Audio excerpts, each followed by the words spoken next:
never done this before. I don't know what his issue is.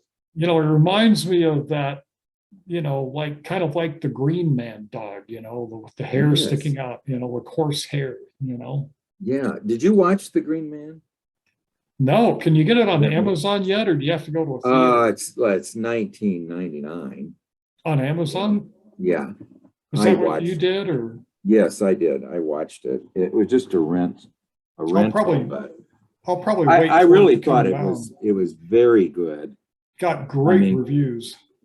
yeah, well, and it was very close to the original uh, thing, the original, but it's sort of I'm just hearing the Green Man is he's sort of he's Kadir, he's this and they did a really wonderful Green Man. He's like half tree, and then when I don't know, it's something you got to watch, but I don't know if you ever heard of the Green Man, the Green Knight, where he says, "You cut off my head," and then then a year from now you come to the Green Chapel, and I'll cut off your head.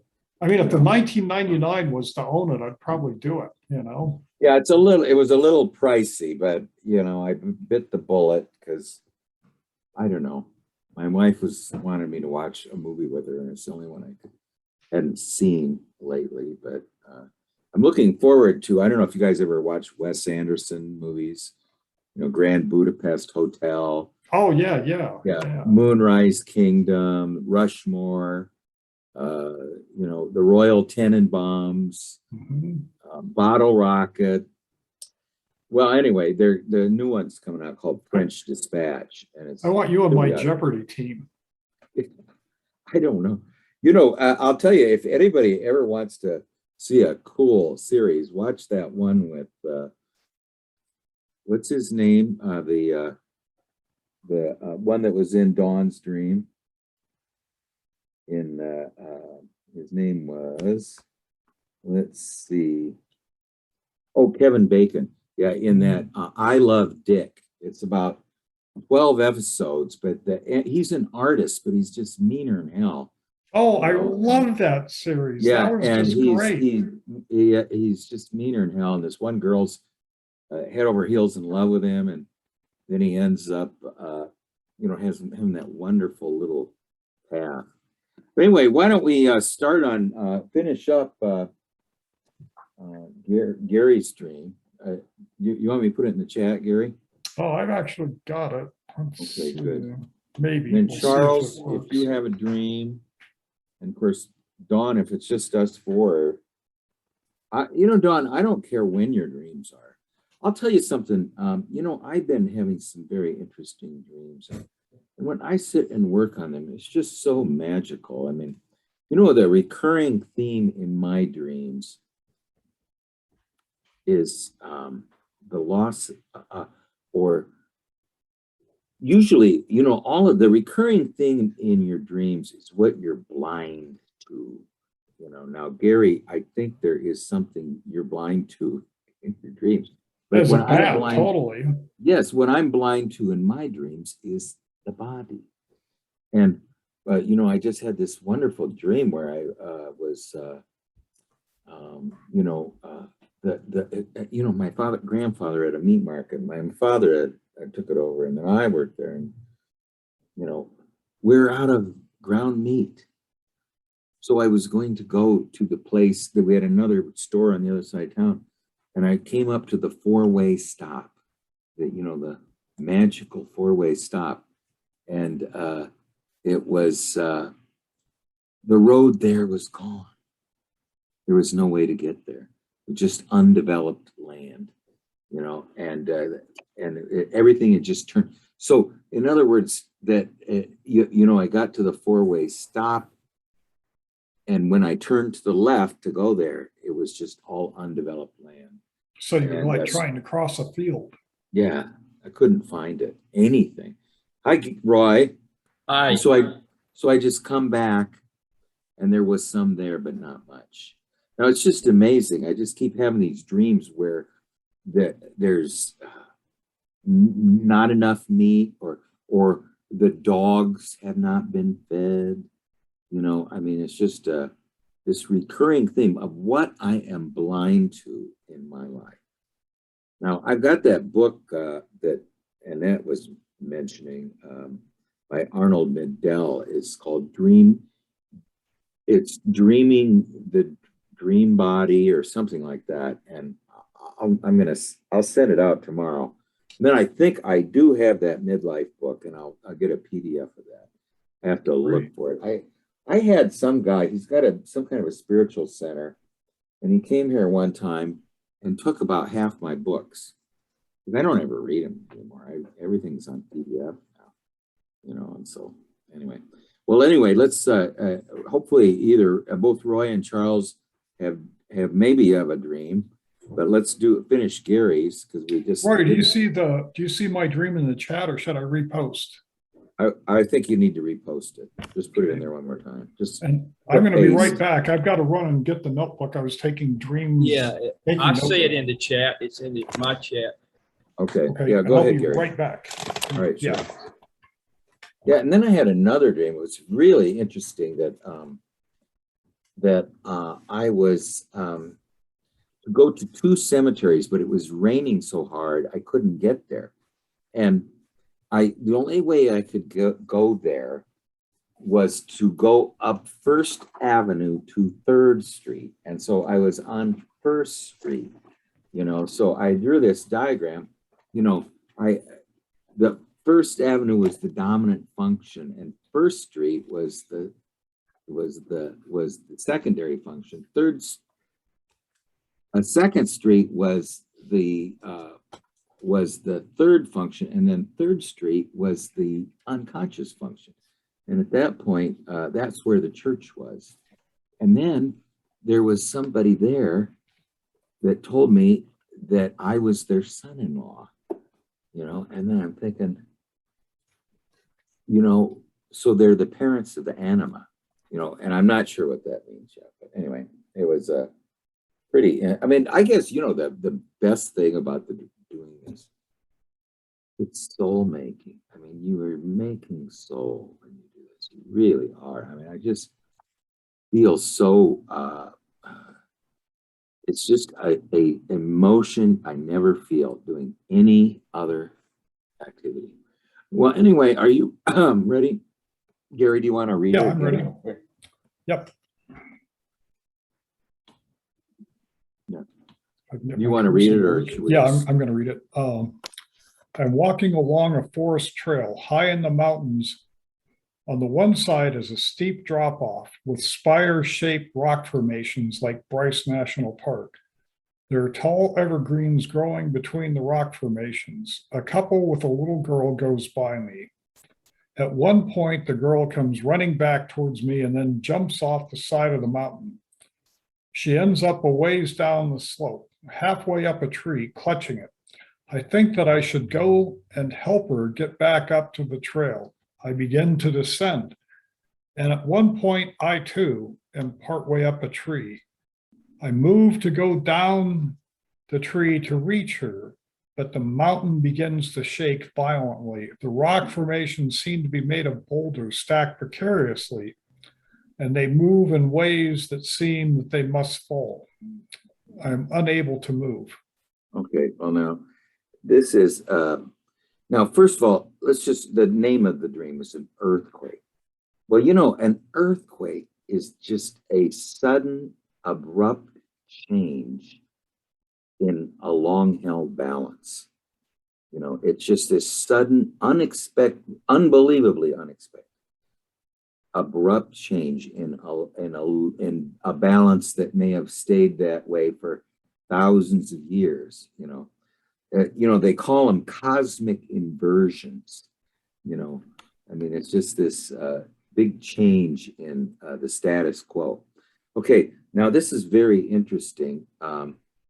Might just paste it in one more time if you could, Gary, for 10 minutes just got here. You know, the other interesting thing about this is that somehow I know that it was the descent that triggered the earthquake. Yeah. I think it is that and a couple of other things. First of all, I just to repeat, Tim, it's the earthquake is this sudden, abrupt change in a balance that has maintained for perhaps thousands of years, and they're called cosmic inversions. You know, so now we are walking along a forest trail, again in the undeveloped realm. We're walking along in the undeveloped realm. So this is in the inferior function or in the unconscious. And we're at a place high above the veil of tears or of soulfulness. And it reminded me of, and I don't think you can read it often enough. This was a letter that the Dalai Lama sent. You know, the relation of height to spirituality is not merely metaphorical, it's physical reality. The most spiritual people on the planet live in the highest places.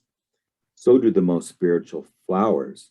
I call the high and light aspects of my being spirit, and the dark and heavy aspects soul. Jung called it imperceptible smoke. That's what he called soul. Soul is at home in the deep shaded valleys. Okay. Heavy, torpid flowers saturated with darkness grow there. The rivers flow like warm syrup. They empty into huge oceans of soul. Spirit is a land of high white peaks and glittering jewel-like lakes and flowers. Life is sparse, and sounds travel great distances. There is soul music, soul food, soul dancing, soul love. When the soul triumphs, the herdsmen come to the lamaseries, for soul is communal and loves to hum in unison. But the creative soul loves spirit too.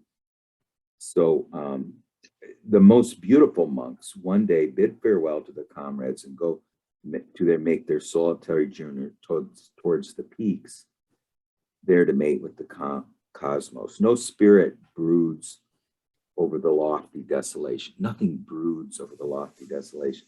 For desolation is of the depths, as is brooding. That's the soul place, the vale of tears, the place where life is lived. The archetype of life is the anima. Okay. Anyway, it's just this wonderful. Now, what is funny is that you're at this high place. Now, it's where opposites meet abruptly. Okay, the high place meets the depths, like that. Now there's two things coming up out of the deep place: evergreen trees, which are conically shaped trees. They're shaped like cones. And the reason they're shaped like that is because of the snow, because they are trees that grow in the snow. So they have to be shaped. If you had a big oak tree in a place where you had all kinds of snow, that it would just destroy them. So they need, like a peaked roof, they need to be cone shaped to let the snow fall off them. That's why they're cone shaped. But they are also tower shaped, and so are the hoodoos. Both the hoodoos and the trees are conically shaped, and now they come up out of the depths, and it just reminded me now of this little picture here. If I can find it real quick, let me just put it here. I forgot to. Here. You can tell I had a little bit of fun with this tree. Let me see. I think let me see if I can get this up here. Darn it. Oh, baby. Okay. Well, anyway, I'll just keep going. It is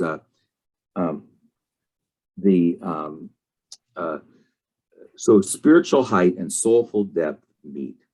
And there's hoodoos and evergreens. Now the hoodoos represent sort of a dead spiritual tower. It's this dry spiritual tower.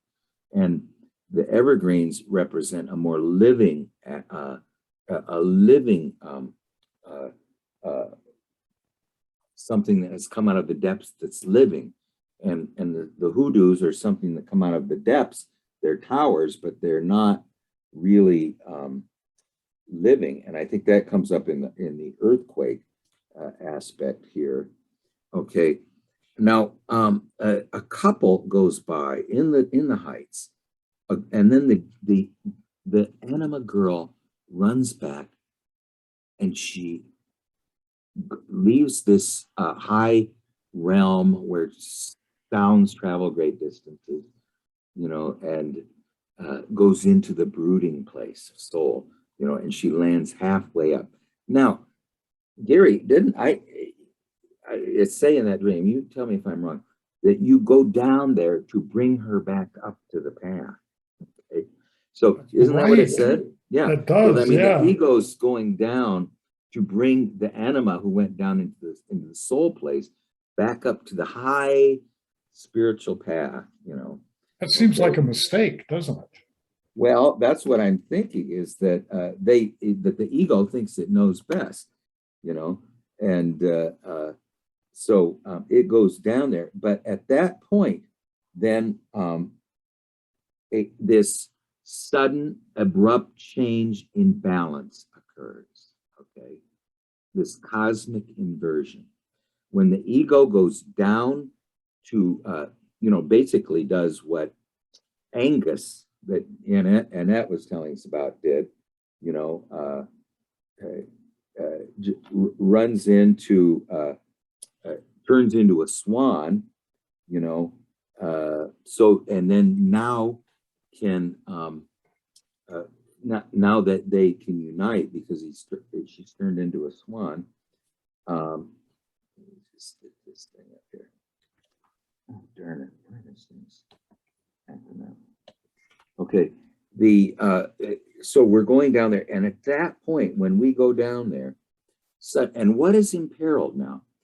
These precariously balanced spirit boulders. They're piled on top of each other in big towers.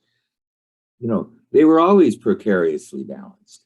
They came up from the depths up to the level of the spirit of the forest ridge, but they've always been very precariously balanced, and whenever there is a sudden abrupt change in the balance, this cosmic inversion, those show that they are not lasting. There's something about them that's not lasting. Now, on the other hand, do you really think they would fall? I'm not sure if they would fall. I just wanted to show you. You thought, you were pretty sure they were going to. Yeah, well, I just wanted to show you this. Well, here's, this is what I was thinking of. And this, I just wanted to show this because it reminded me of Roy, some of Roy's things. Now, see, this is Young, who waters the depths, and then these things sprout up, from what looks like a dead dragon. But what's interesting, and this is something that Marie-Louise von Franz points out, the Telesphoras are in the flowers, okay? The little Telesphoras, the little orphans, and the Kabiri, they, and what Young said, that it was nothing unusual to find these, what we would today call the creatures of the underworld, devils, on Mount Olympus, the Kabiri. They like these lower contents, long for the light.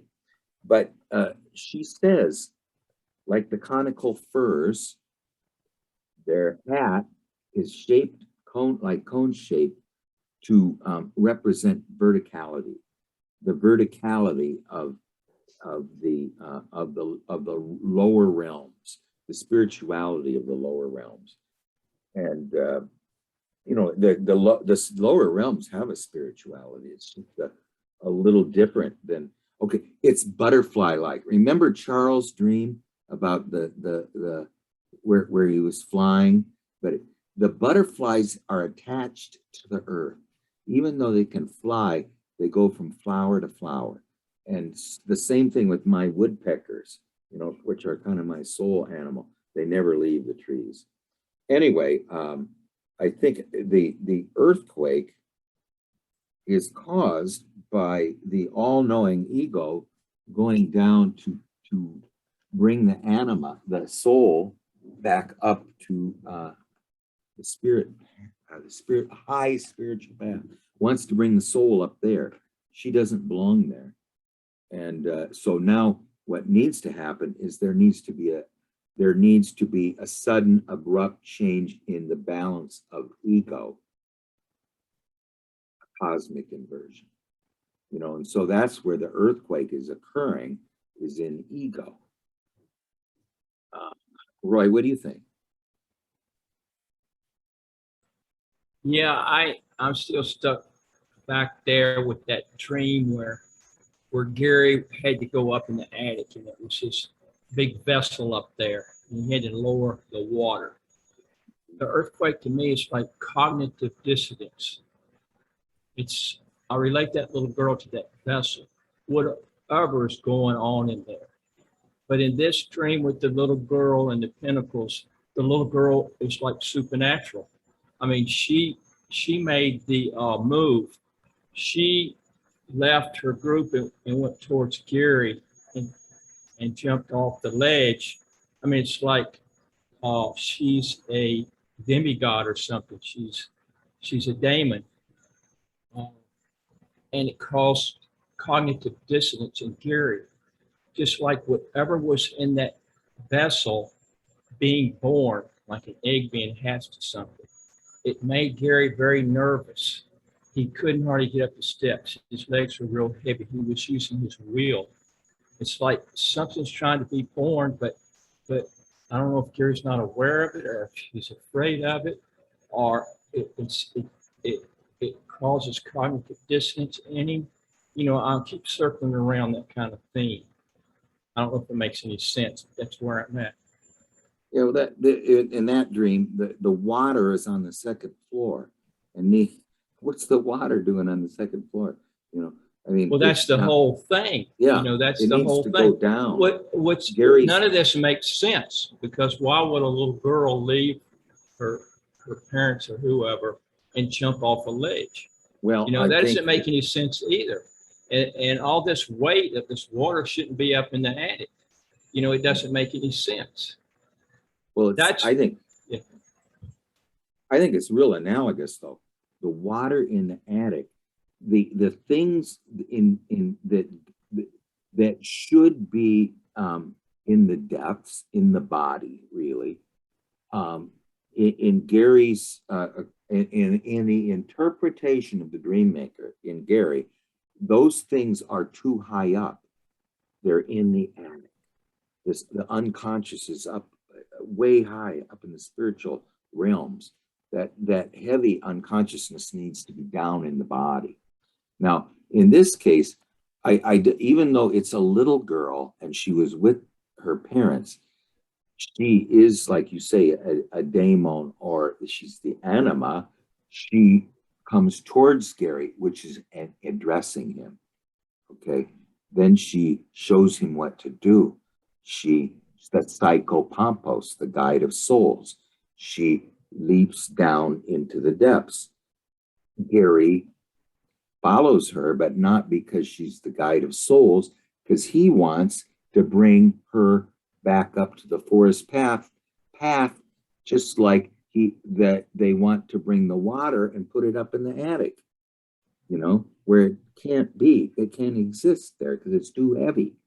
Okay. So as he goes down there to after he reaches the halfway point, remember she's halfway down. When he reaches the halfway point, then a tension is released. That's usually what happens in an earthquake. What happens in an earthquake is there's great tension, and when the earthquake occurs, the tension is released. You know, but and so it causes great change. They say, for better or worse. But what it does is it releases this tremendous tension that was unsustainable. So when the ego descends halfway, now remember, what you're supposed to do is you're supposed to go to the middle plane. You know, you're supposed to bring soul to consciousness and consciousness to soul and meet at the middle plane. And when he gets there, then that happens. I just think it's, I mean, I was just astounded by this. What do you think, Tim? Boy, I wish I'd heard the other dream about the attic and the water, but it certainly seems to me as though bringing the anima up is backwards. You know, that the problem we have is we can't get down to where, you know, the anima pulls us, which is into the body and into the somatic realm. That's what I'm thinking about. Yeah, well, that see, and it's very much like the Angus going and trying to take the swan into the conscious world. Well, where what happens is Angus needs to go to the swan world and become a swan, and then he, since he has transformed, he's been transformed by really what do they call that? The night sea journey. I mean, he's went into the underworld realm and came out the other side totally changed, totally transformed. He lived as a swan for some time, and now he's changed back into a person. But the fact that he became a swan for a certain period of time, he'll never be the same. So this is, and I think that was what would happen. The earthquake was triggered when he got to the halfway point where the anima was. You know, what do you think, Charles? I think we lost Dawn. I don't know if she's having internet problems or what.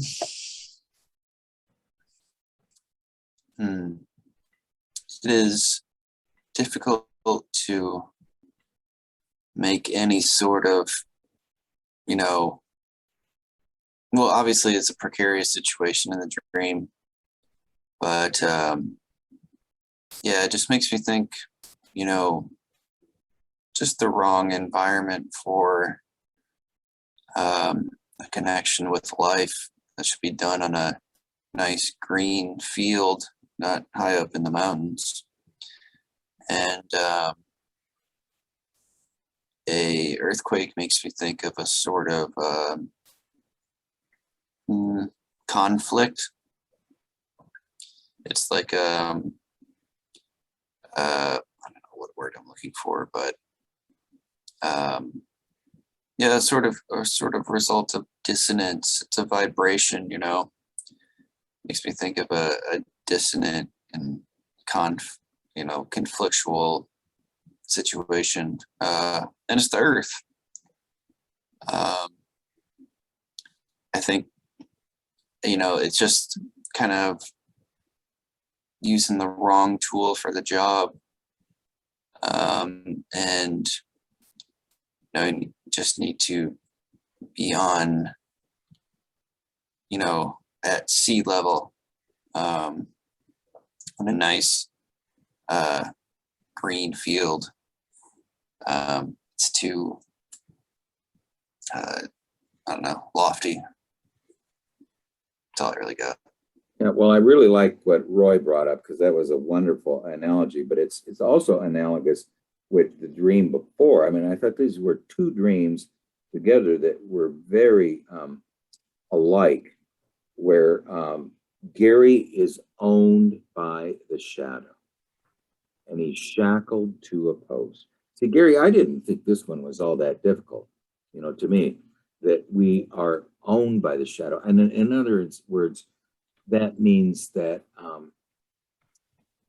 now the shadow really is in any one of our cases is that aspect to which we are blind, you know. Now that's why I say my dreams are all showing I am blind to connections with the body, because I just keep dreaming about emaciated dogs and meet all the time. Now, in this case, the aspects to which we are blind own us, you know, and we can't get away from it. Yet, as we do escape, and we have a chance to go down where the anima is, halfway down on the tree, the playground, or turn to the right, back up to this forest, this high path. And we chose the high path. Or, you know, we went to the right, not to the playground, we went to the right to escape. And then we went right back into his world. So now we go down we went to the playground here. This time we did go to the playground. But we went to the playground to take her away from the playground and take her over to the house on the right, you know. And she's saying, at that point, the unconscious says, no, ego, we are going to shatter you with this cosmic abrupt change in balance at that point.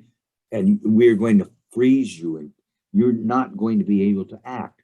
Your willfulness is going to be ended here, one way or another, you know. And the way it does it, so you go to the playground, you go to the tree, and at that point you were going to try to bring her back up to the house on the right, or the high path. And at that point the unconscious says, no more willfulness. You are the one to stay here. You can't move. Stay here until you know this is your place. This is the place you need to reside, you know. Now, it is in the body too. I think, you know, when we go make a descent, we are descending into the somatic realm, you know, into the realm of body wisdom, life wisdom, you know. It really is the wisdom that shapes bodies. Now, see, just this celebratory mood of the informing wisdom of nature that creates all these amazing life forms with circulatory systems and ways of converting oxygen to energy and all of these things, and does it so beautifully. It has a wonderful tale to tell. Yet the willful ego in its literal realms, you know, this is what James Hillman says, when you are rescuing the anima who's trapped, imprisoned in matter, you're really rescuing her from the literalism of the ego world, where everything is factual, rational. There's no, everything has a cause, everything can be explained. You know, there's nothing on the world that can't be explained through a chain of events. You know, that's why Jung said, show me the chain of events that led to the elephant. One thing he said, I would like to see that chain of events. Well, anyway, Gary, do you have any comments about it? Oh, this has just been so helpful, but you know, I love, you know, because I really see it in the imagery. You know, it's like my intent to bring her up instead of to follow her down, and you know, the willfulness, and you know, and as I'm getting closer, you know, to her, then you know, the earthquake, which is like, yeah, the willfulness will be ended, but the other interesting thing is, like, you know, you mentioned the towers; those are sort of like the dead, you know, the dead spirit rising up. That's what I thought. Yeah, and I find that really, yeah. And then I look at it, I thought, well, in the dream, I thought, yeah, you know, I was like wondering if I was going to die because all this is going to come down around me, you know, because the things are just like, you know, swaying and stuff. And so that would actually be good though, because then, you know, you would lose the dead, and you would, you know, and of course the thing too is that it's, you know, this is something that just makes the ego look tiny, just tiny, like totally insignificant. Yeah, you know, on the hoodoo towers, course, they are, they're rock formations. When the soft rock around the harder rock erodes, Right. it leaves that, like Devil's Tower. You've seen Devil's Tower, haven't you, before? It's this unbelievable thing that just rises about 900 feet off the forest floor. It's just, and it's square, looks like Play-Doh, square that shoot it out of a Play-Doh, and it's just goes up 900 feet. And where did that come from? But it was the molten lava in a volcano, extinct volcano, and then the outside of it just eroded. So all this molten lava. But anyway, that's what I wrote about the hoodoos. I just mentioned that they're natural rock formations, but they seem to be these very unsteady towers of spirit, of dead spirit, an undead spirit. And this sudden change, this cosmic inversion that came from meeting the archetype of life, the anima, at the midpoint between spirit and soul, meeting her at the midpoint of that, to bring her back to ego's realm, suddenly is imperiling these dead towers of spirit, causing them to potentially shatter, But anyway, I just thought the imagery in this is amazing. It really is. By what I was thinking, but I don't know. The one thing that didn't make sense to me is I still wonder, well, what was the couple about?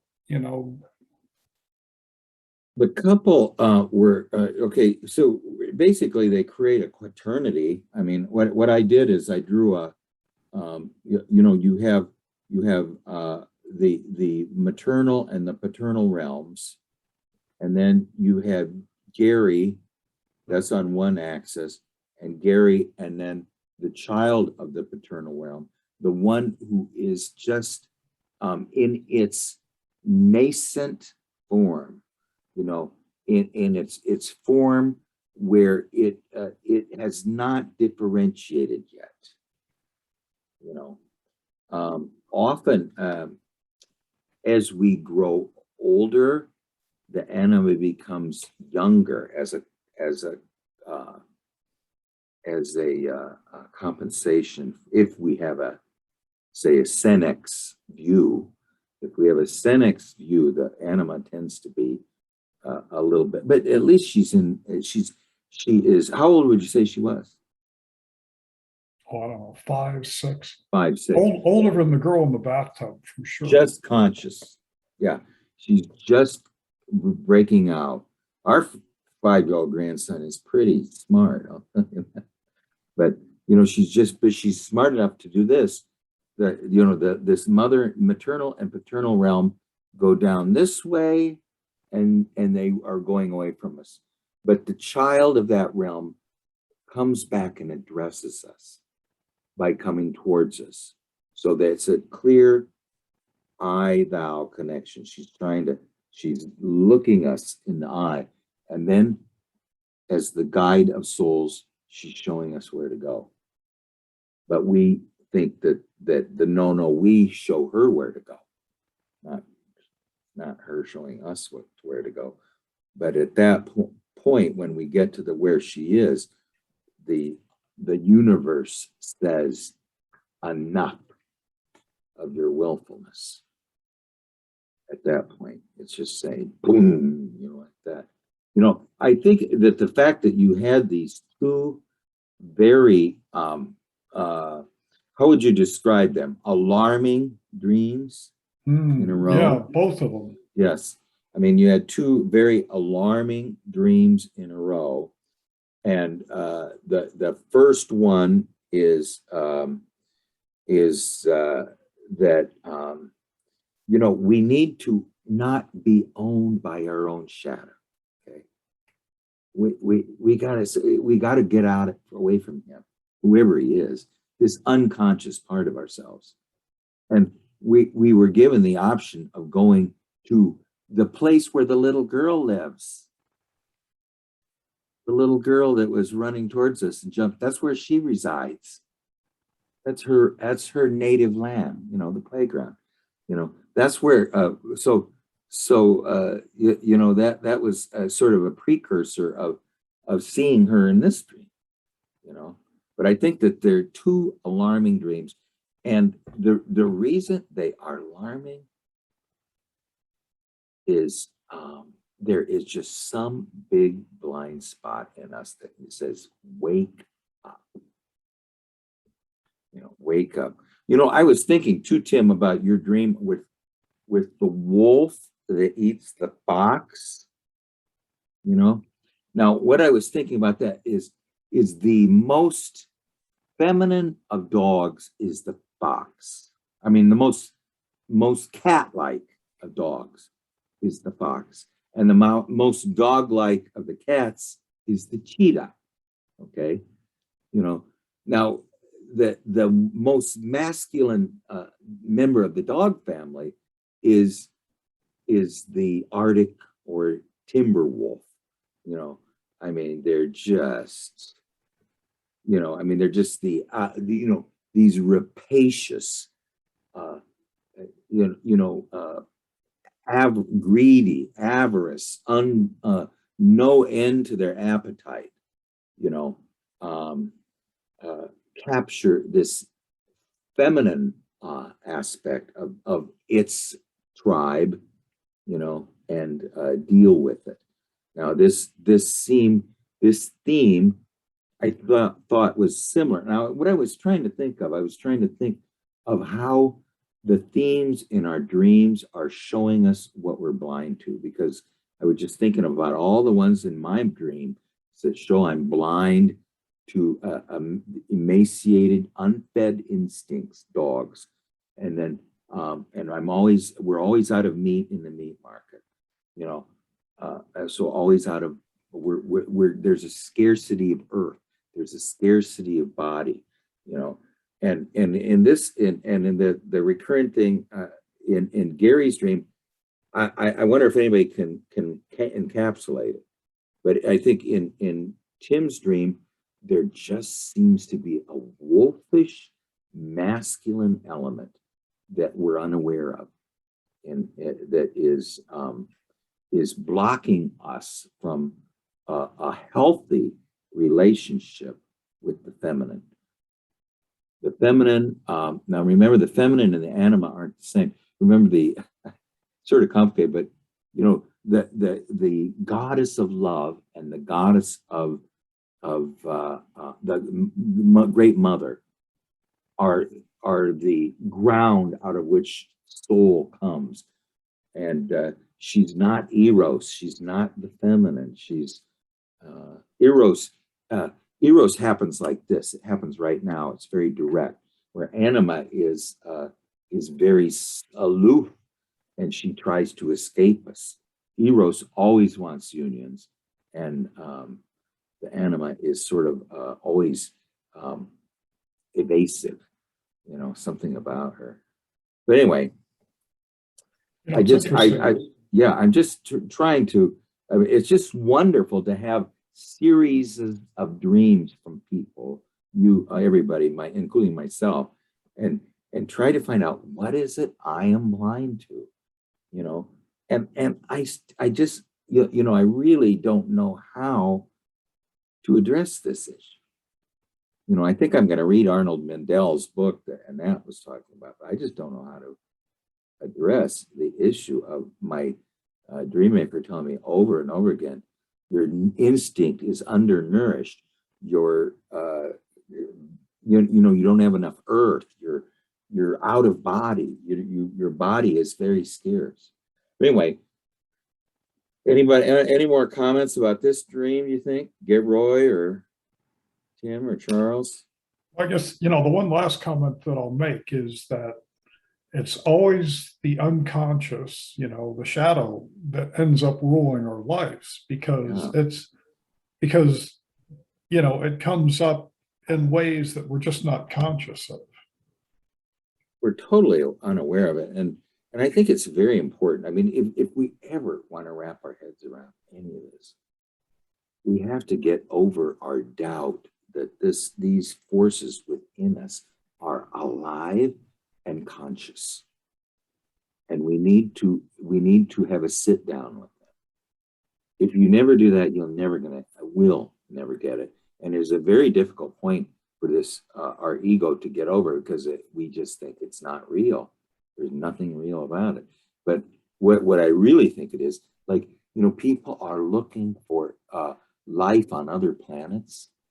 How about looking for a living presence within your own awareness, which you have access to, only you, no one else, and yet it's controlling us, whether we know it or not.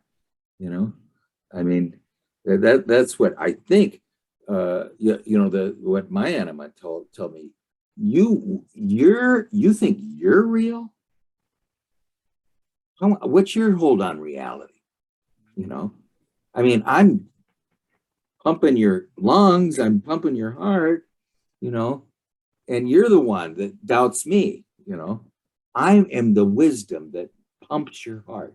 I am the wisdom that makes your lungs operate. I am the wisdom that blood flows through you.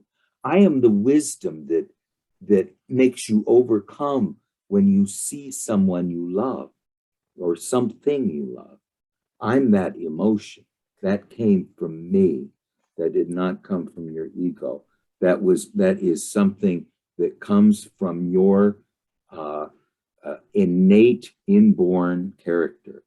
It is not something ego invented, So it's something alive in us, that this little thing of ego, like you were saying, Gary, how tiny it is, and yet it thinks it's king, Roy, did you have any final words of wisdom on this one? Yeah, a few things I want to say. Okay, in a way, Gary in this dream is reacting. He's not really conscious or self-realization. It's really a reaction. You see somebody fall in the river and you don't think twice, you jump in, try to save them or whatever. It's kind of reaction. The dream before, a slave being tied to a post, he reacted and ran. I think it was a dream on back where he was in a Piper Cub and it was going really low. It's going to crash into the trees or something. And Gary reacted. There's not self-realization here. So the shadow is driving Gary to keep me from seeing something. If you can get him to react, then he's not going to see anything because he's caught up in reacting. What it is that the shadow, I call it the survival self, it keeps the survival self stirred up and reacting so it can't see something because it's a survival thing. It doesn't want, it's a defense system. It doesn't want it for the individual to see a certain vulnerability because it doesn't think it can handle it. It's like an evolutionary thing. It's a defense system. So it keeps you in the survival mode. That's its job. It's just a primitive defense system. And what this thing's doing is causing Gary to react. These dreams, he's reacting. It's not self-realization. I think it's trying to prevent him from seeing something, but I don't know what it is. Some vulnerability. Because otherwise he can't get to his personal spirit when he's in a survival mode. This defense system's keeping him in a survival mode. That's very good, Roy.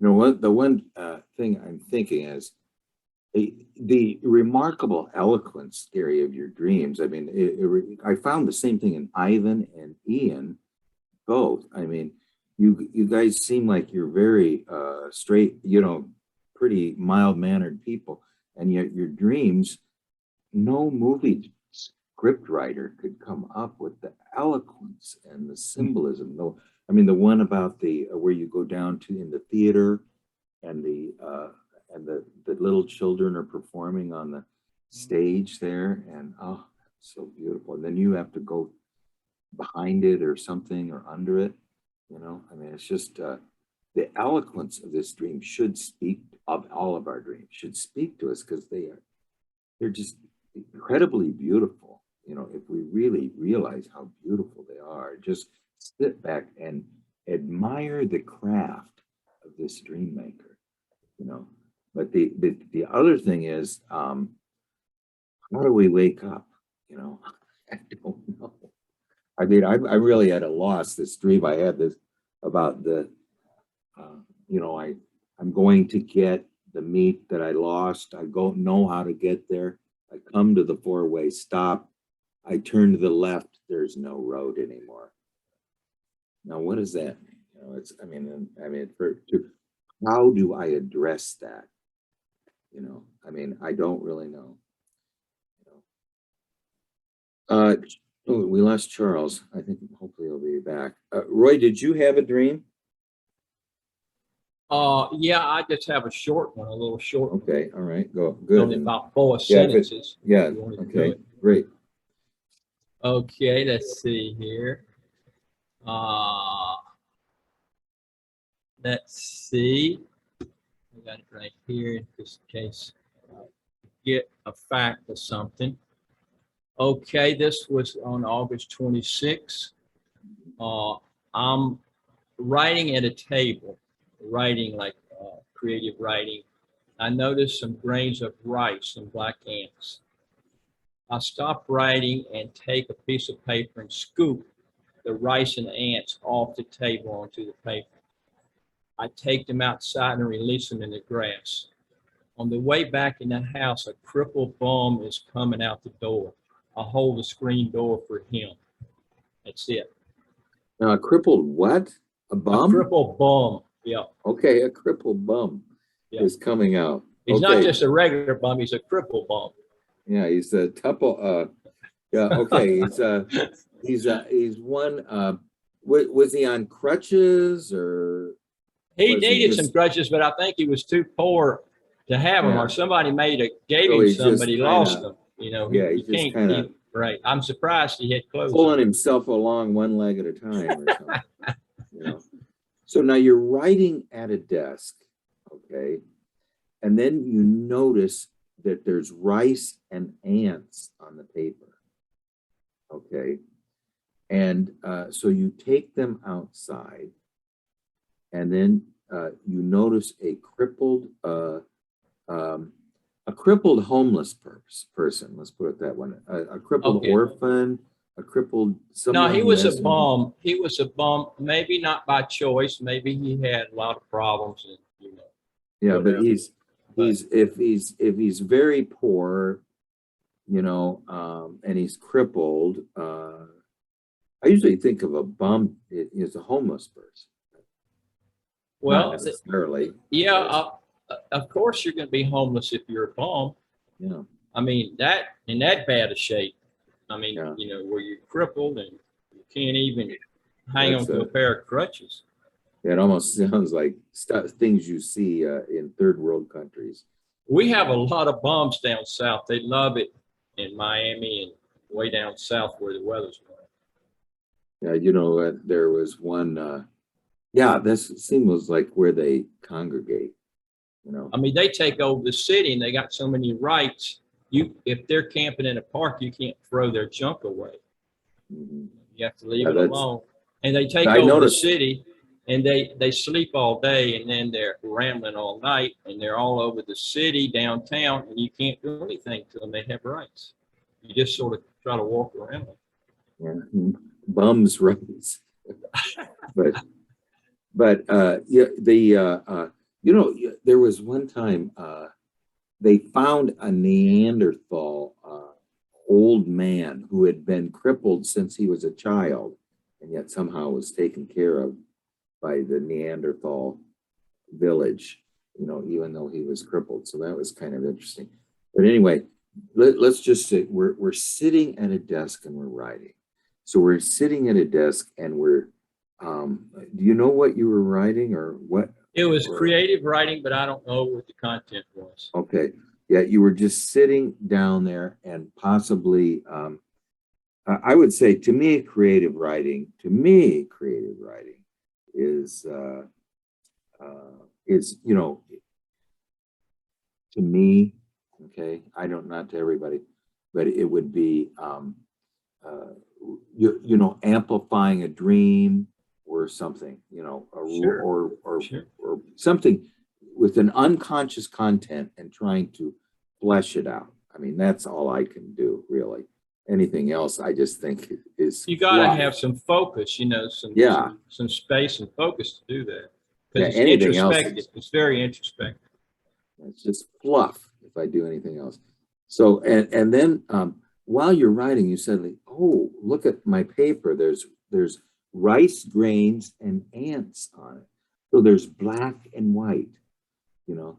Rice is this grains of growth, and then the ants are some unconscious communal character. There's kind of an interesting complementary relationship there. I don't know exactly what it is, but one's black, one's white, you know, and one is a seed, and the other one is this.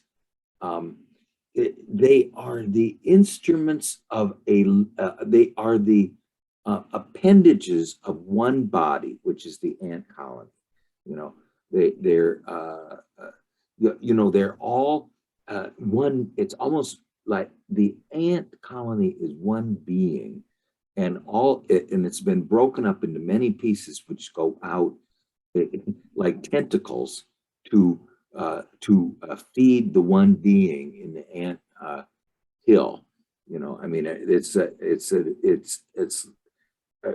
mean, I don't know how else to describe it, an ant colony or a bee colony. I mean, because they can't exist alone, you know. I mean, so it's just some appendages of a larger being elsewhere, and then you have also these grains. I'm just trying to wrap my head around the symbolism of that. But anyway, we're not going to just throw them in the wastebasket. We're going to we seem to honor them a little bit, and we're going to take them outside. And do you know why you would do that? Yeah, I was just honor them. I just took them out and put them in a grass. You don't need to be doing this on the table where I'm writing. Give me a break, guys. Yeah, you're just going to take them out into nature. So you take these. Now there is a symbolism here. I don't know what it is, but it is not random. Okay, and it is kind of a Roy-like symbolism. Okay. Well, it's obviously a distraction. Yes, the distraction to your writing is these elemental creatures of nature are infringing on your consciousness work. Now, remember, all of your dreams have had these elemental nature figures in it, and these, you know, these fields of wheat, you know, and everything. So here, suddenly you're working on something and it's full of living creatures.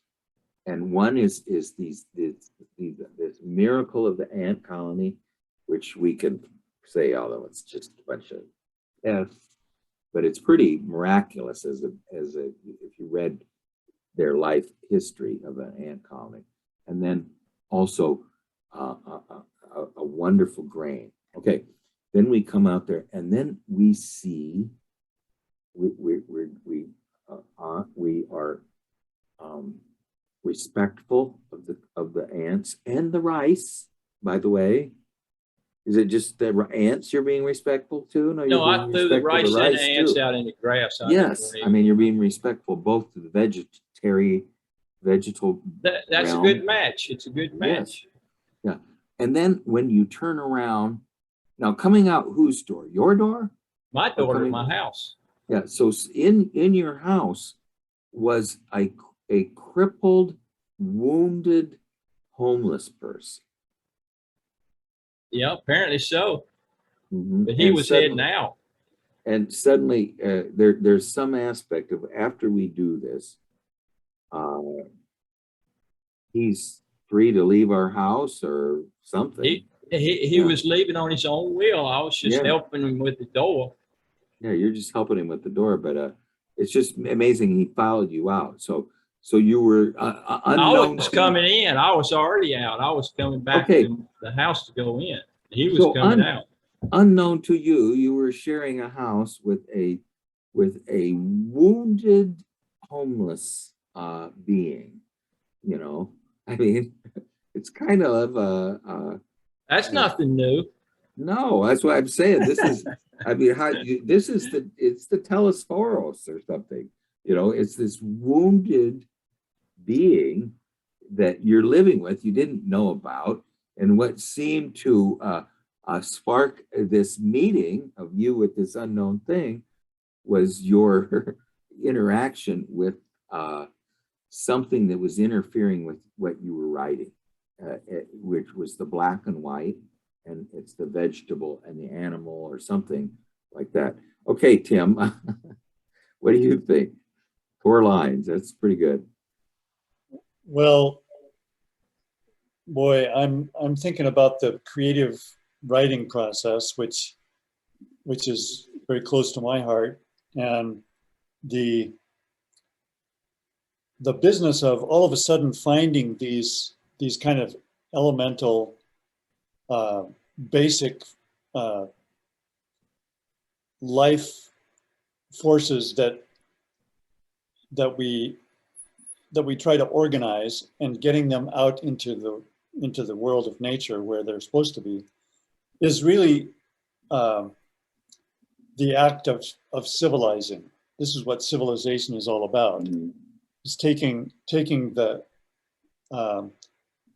uncontrollable parts and banishing those to the outside.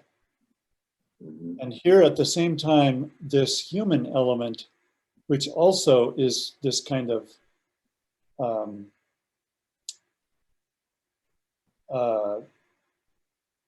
I don't want to say wounded, but a neglected character, is also moving out. And I'm just wondering if part of what you need in your creative life is to incorporate those things rather than take them out of the house.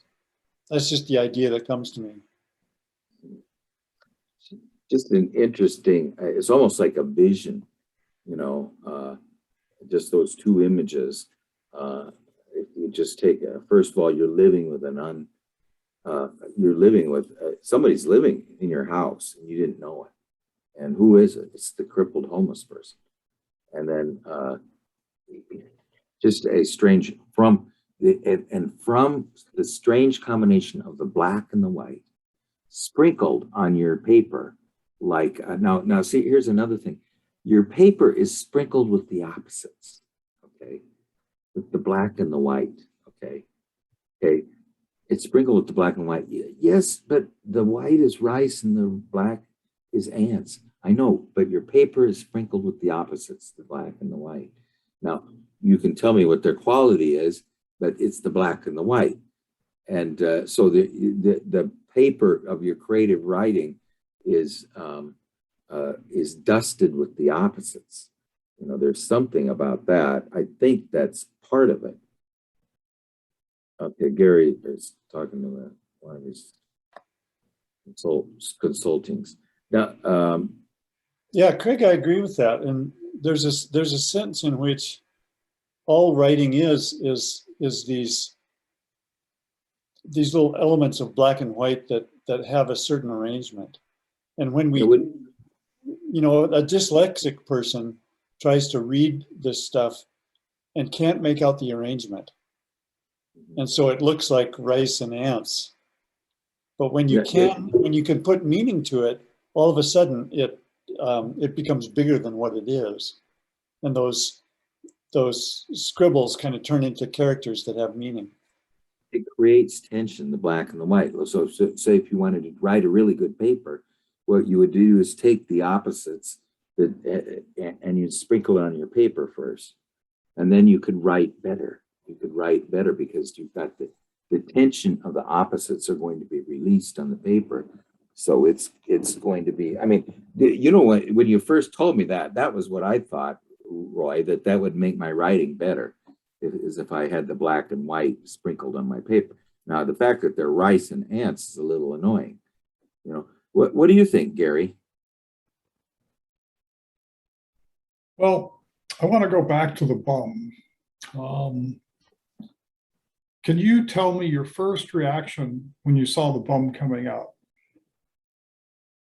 Well, the ants and the rice didn't belong at the place they were at.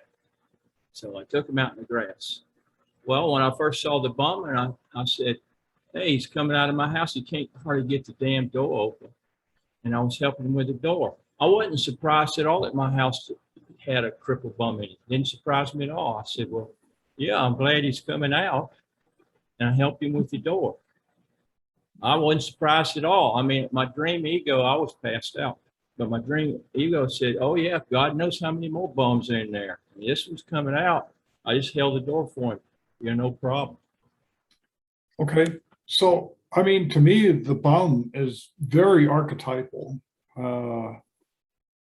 You know, talk about a figure that, you know, like either like the wise old man or the Joker or whatever. The crippled bum is just, you know, very symbolic. And so, you know, he was hidden, he was in the dark, and now he's coming out into the light. He's coming out into the earth where you see him.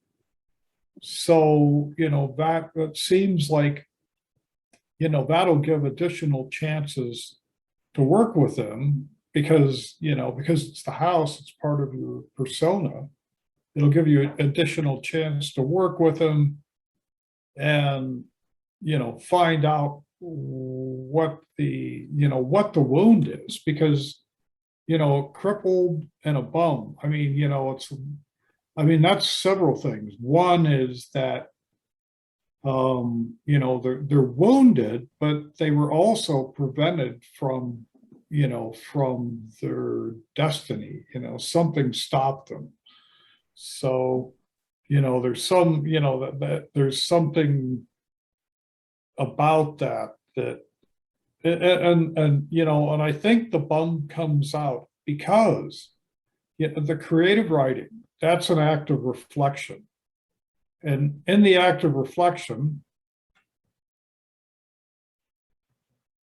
you know, you're seeing things more deeply. Things are coming up. And you know, the ants on the table with the black and the white, you know, I love what Tim said about that. But, you know, they're you know, they're organizing, you know, and Yeah, there you go. There's an organizing element in the blackness, and there is a growing element in the whiteness. right, That is right. beautiful. Yeah. And of course, and you know, where are they taking this food? They're taking it back to the hive, to the queen nest, to sort of the center of the world, you know, where you know, the feminine resides. So it's, you know, The it's like, representatives of the center. right, right. And that the bum comes out also into nature. I mean, you know, it's like, yeah, I mean, it all seems, you know, like a very positive dream because Yeah, things are coming into the light. You know, they used to call people Dharma bums. You know, the hippies, you know, are kind of bums. You know, and the idea is that they are rejected by the collective realm, you know, as are all unconscious contents. You know, anything to do with the unconscious contents is rejected by the ego world because it's irrational. It makes no sense. It has no value. In the outer world, it doesn't have any value. For the inner world, it's the saving thing, the redeeming thing. you know, but for the outer world, it's a bum, you know, it is a person who is worthless and valueless in the outer collective world, because he just doesn't do anything that the outer world, collective world, values or honors.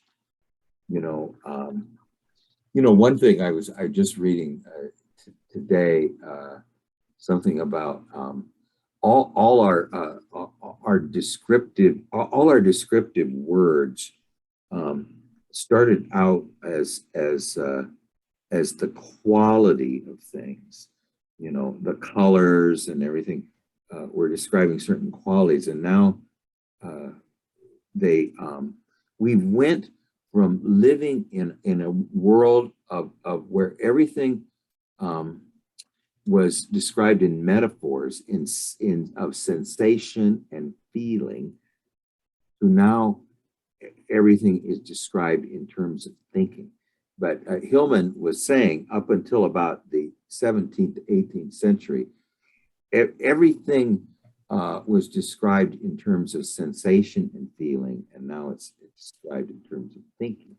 But that's really where the bum is. The bum lives in those functions that are no longer valued by the outer world. I don't know.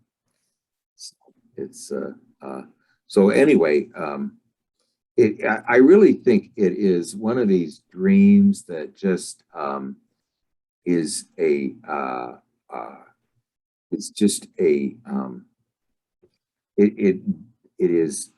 has a wonderful quality of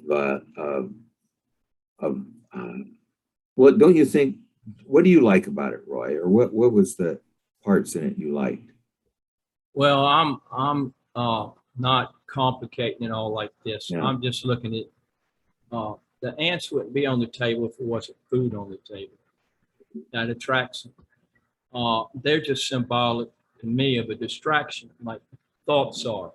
If you have thoughts about something that's distracting you and you're trying to do creative writing, and let's say you're supposed to meet somebody in just a little bit of time, or you got to pay this bill today, or your wife wants you to do this chore, and you're trying to do creative writing, these thoughts keep coming in and distracting you.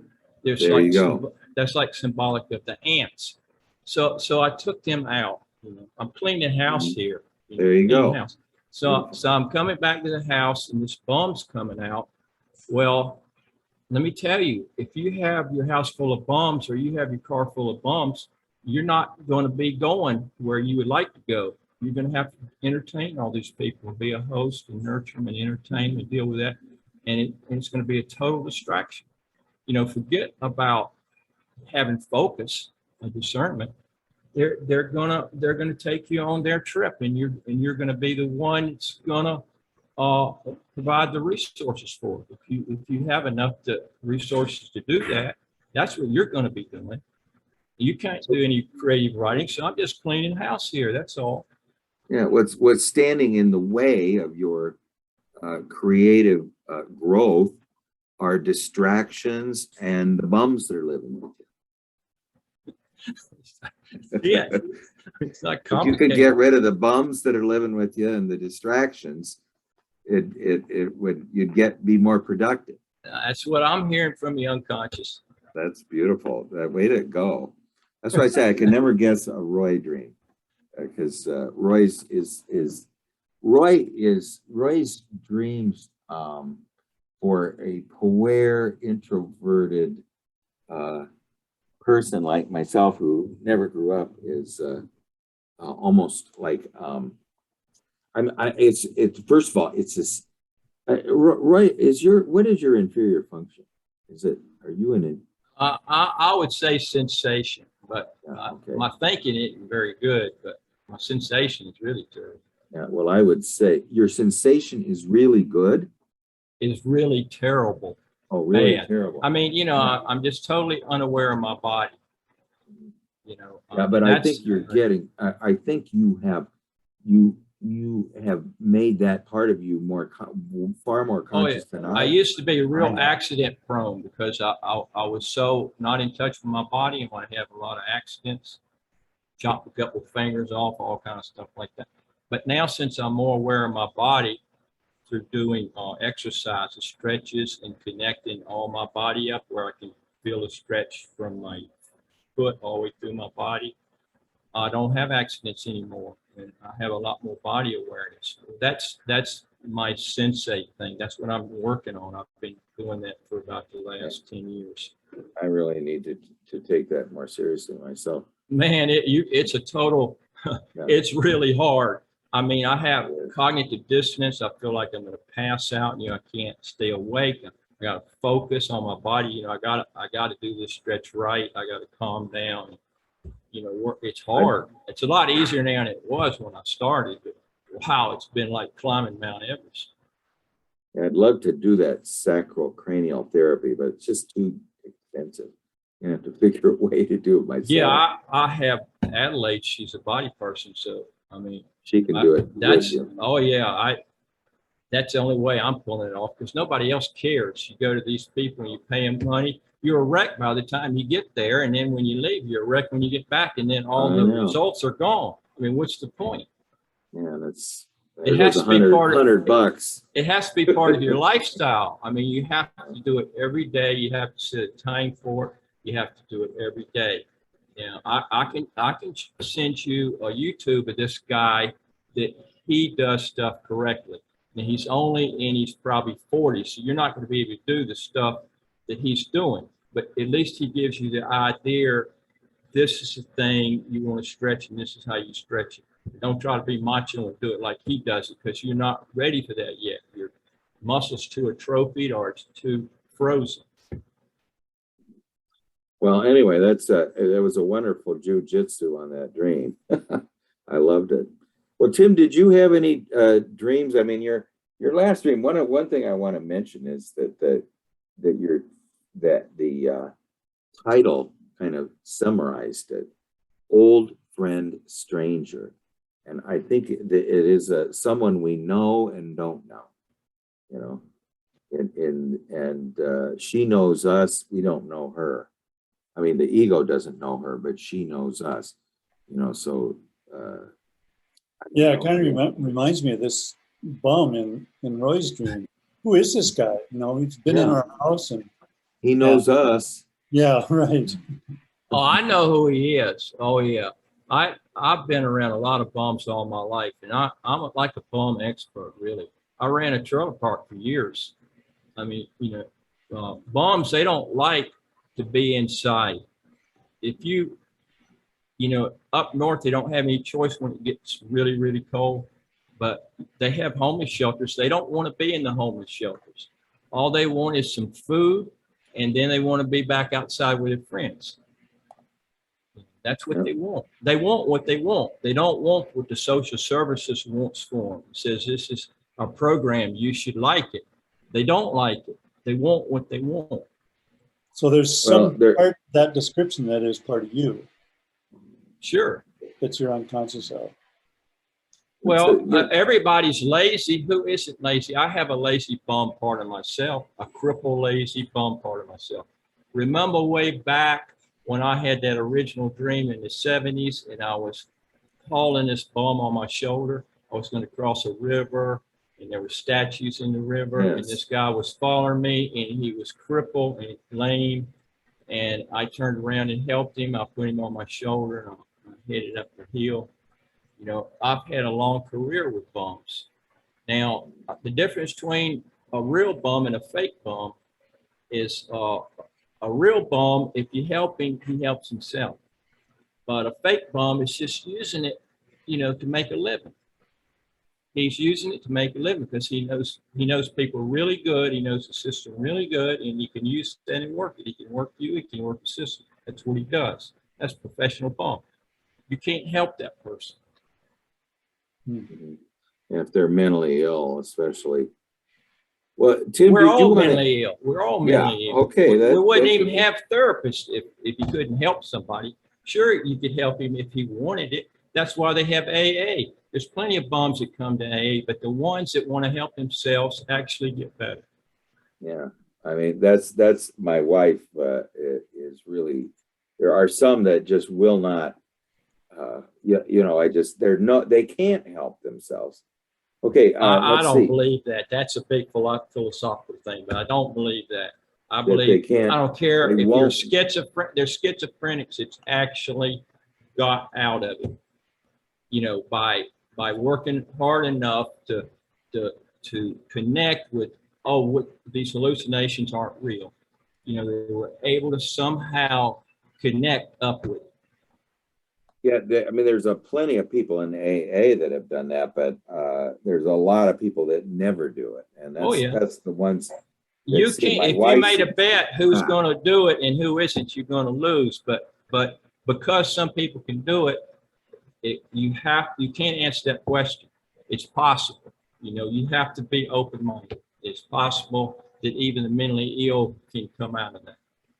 I agree with you. I agree. We've seen it happen. But do you want to read yours, Tim? This is sounds like a good one. Yeah. So this is called a reconstructed tomb.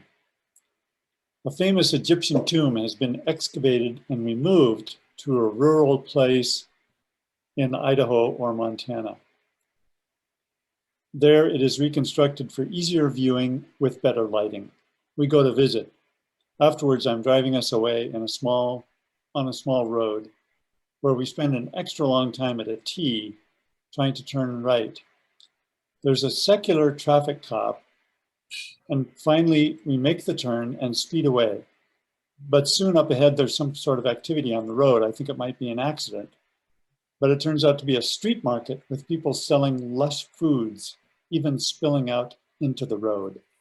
This is just, if this was just a little story I read in a one paragraph story. It's just it has some very evocative, beautiful qualities.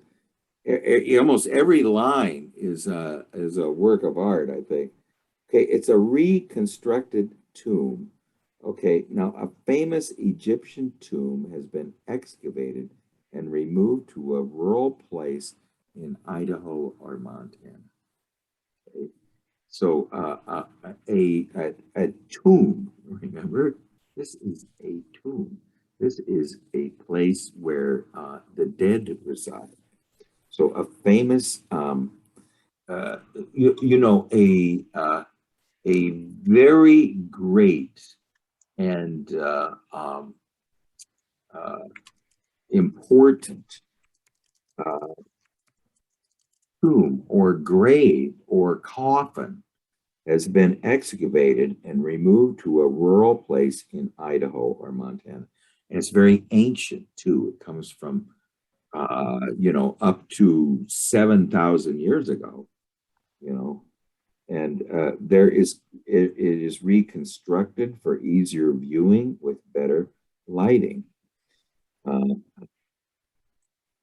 better lighting than where, I'm wondering. We go to visit. Okay, so now we're going to go visit. Now, why would we go to see? Now, I just want to say, have you guys ever been to like the Chicago Museum of Oriental History, or what it used to be called? Let's see, it used to be Smithfield or something like that. But I mean, they used to have all kinds of Egyptian exhibits, and you would go there really for the art, for anything else. I mean, it's not just any old grave coffin. It's these unbelievably ornate ritual religious relics. So what you're really seeing is a ancient religious relic. Okay, so now we're going to see this ancient religious relic, and now, so we go to visit. So there's no telling about the visit. There's nothing about the visit because we're going back home away. So that we sort of blacked out for that visit. Okay, now and we're driving away on a small road where we spend an extra long time at a T trying to turn right. I'm trying to figure out, I'm coming up, there's a road in front of me that's going straight. I'm coming straight to the road. And instead of usually I would stop and turn to the right. What am I doing? Why would it take extra time? You know, Tim? Traffic, maybe? Yeah, maybe just traffic. It's taking a long time to navigate the T. Okay. But it's a small road. We spend an extra long time. Now there is a secular traffic cop. Now, to me, a secular traffic cop, we just came from this ancient religious site, and we describe them as secular. So now, to me, a secular traffic cop would be one who is not affiliated with a religious organization. Okay. Or maybe one who's not affiliated with any With the organization. police. Just Yes, that's the other thing I was thinking. Self-appointed. Okay. Yes. So he is that's exactly what I was thinking it meant. A self-appointed police cop, self-appointed traffic cop. That's what it is. And finally, we make the turn and speed away. So someone just came out and decided to direct traffic because it was so god awful. Okay. So he came and saved the day. But then soon up ahead, there's some sort of activity on the road. This is funny. I mean, this is a really funny trip home. Okay. And we see all this activity on the road everywhere. Okay, we've left this religious relic that was moved from Egypt, okay, to Idaho or Montana. So it's what, 8,000 miles away from where it was, you know, and it's being put in a rural area. We go visit. It's just one of the most spectacular things on the planet. Let's just say an Egyptian tomb. I mean, anybody would want to see that. And it's in rural Montana or Idaho. We go there. Nothing is mentioned of the visit. It's so spectacular. So then it seems like the whole dream is about returning. Oh, wait, okay, I don't want to take up much time. So we're getting close. But the dream, the focus of the dream is coming home, you know, and it is first we come up to a T. So what is a T? It is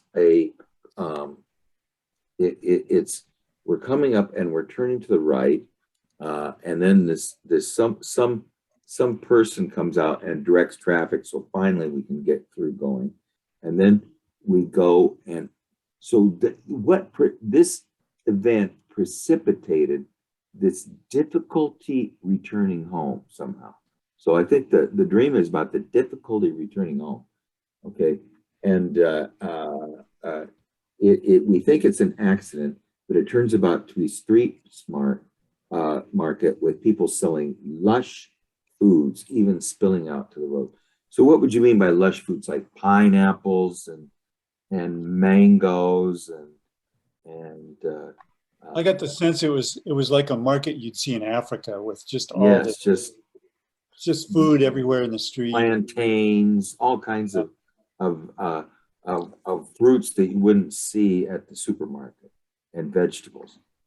Okay, now we go to see a tomb from the ancient past is spirited over into the realm we live in. You know, we go to visit it, you know, and afterwards there seems to be a spell cast upon us that involves it, that has to do with it's going to be incredibly difficult from now on to get home. There's all kinds of obstacles in our way. What do you think, Roy? Oh, yeah. I'm not getting much on this. It seems like a big relief from his last couple of dreams. It's been pretty rough. And the dream maker's giving him a really big break here. It's directing him to a really good place. I mean, Yeah. the street market, he's sort of giving him a break. You know, I don't know what to say about this dream. I'm still thinking about it. What do you think, Gary? Yeah, I'm kind of struggling with this one too, but but starting at the end,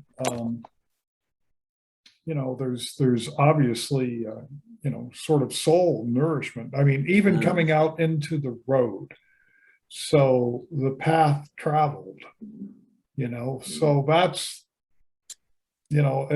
a really good thing. But then just kind of backing up, you're trying to turn right. Well, right is sort of into the consciousness, but I think of it more as a discernment. And so the difficulty is in discernment, and it's taking a long time to get into discernment. So, but at the end of discernment is the nourishment for the soul. So, but That's got then to be the feminine aspect in here in the dream. yeah, but then, backing up yet again, we have the secular traffic cop. So to me, in that he's not actually associated with any, true police department. He's the Joker. Yeah. Who's allowing us to, who's facilitating our way. right. So he could also be like a Hermes type of figure. And yet, it's like there's a lot to try. It's kind of like threading the eye of the needle. The way forward is not easy, because that's why, it's taking all this extra long time. And then, going back to the other part, it's going to a rural place in Idaho or Montana. Well, rural. So, this is, it's bringing it into, our awareness to a place that we're familiar with. And then the reconstructed tomb, the Egyptian tomb. This is this is out of the depths of history. This is, deep in the unconscious. So from deep in the unconscious, it's coming to a place that we're familiar with, that we can travel to, that in order to get there, we'll have to thread the eye of the needle. And it's, and Hermes will be there to, to maybe help out. And we have to go through, we have to go into discernment. And then, although we don't arrive at the tomb necessarily, there's a lot to be had, things that we wouldn't normally have, things from other places, which might even represent the tomb. Maybe the lush market is like a representation of what the tomb has to give in the form of things that are alive. What the what has to give? What the tomb has to give, Oh. things that are alive. Yeah, what I was showing is at Crossroads, there used to be these posts of Hermes. Let me just read it to you here real quick. This is from in Greek mythology, crossroads were associated with both Hermes and Hecates, with shrines and ceremonies for both taking place there. The Herm pillar associated with Hermes frequently marked the crossroads due to the god's association with travelers and role as a guide. So then they would put these what they called Herms, which were had to do with Hermes. Well, I'm just thinking of the secular cop, or who seems to be this person who is assisting or facilitating our way. See, now they were always phallic. They usually would have some kind of a phallic symbol on them, but these are ancient. This is sort of this traffic cop thing, you know. But now what is interesting in this dream is these ancient mythological things coming up in here. Greek, Egyptian tombs, and let's see if we can find. I should have gotta go over to my word here. Okay, so first of all, we're suddenly in a mythological realm, you know, Egyptian tombs, and then suddenly, so let's say somebody's going to describe the plot of this dream. An ancient Egyptian tomb is taken to the place where we live, near the place we live. We go to see this ancient mythological, very powerful mythological relic. Okay. So now after this, suddenly strange things happen. Okay. Where we become a traveler on our way home. Okay. From this sort of like Odysseus on his way home, you know, and all kinds of obstacles come up in our way. The first is the crossroads. Okay. The crossroads is an obstacle, and it's the way is facilitated by this Hermes figure, the god of travelers, and he helps us finally after this very, very long time trying to turn to the right, and then we come up on a place of a cornucopia, you know, a place where it's like the big cornucopia with all those the boons of nature pouring out onto the roads. Now, I'm saying that this is the one of the few dreams Tim has that doesn't have the feminine in. That's the feminine, is this cornucopia of this nature pouring out onto his pathway, as Gary said, his road. Roy, do you have some final comments? Let's listen to Tim. Oh yeah, well, I was thinking of the Egyptian tomb as the past.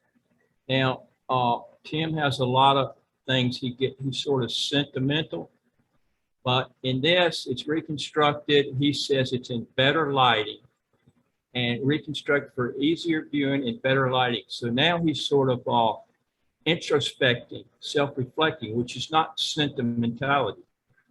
And then when he lays from that with this discernment thing at this T, which is sort of an obstacle, he is catapulted into the now, into the present. That's what the lush market is, the present. You're not thinking about tomorrow, yesterday, when you're in a lush market, the sensations, all the stuff, you're right in the now, the smells and the sights.